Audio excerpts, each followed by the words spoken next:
ఏం చేశాడు? మన పాప శాపాన్ని తొలగించి దేవుడు మన కోసం ప్రాణం పెట్టి దేవుడు మనల్ని ఆశీర్వదించి ఏం చేశాడు? అలాంటి ఘోరం ఉండకుండా చేశాడు. అందులో రౌడీస్ బ్రివుడీస్ ఎవరు వెళ్ళకూడదు. వెళ్తే అక్కడే చచ్చిపోతారు.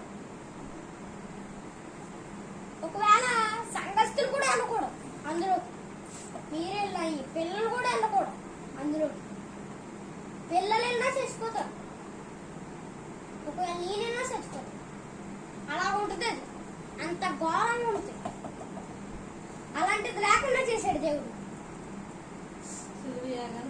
సిలువయాగానే మనం ఏం చేయలే. మనకి ఒకటి వస్తుంది. ఎంతమంది వస్తారు చెప్తే వాళ్ళకి చెప్పండి. వాళ్ళ క్లాస్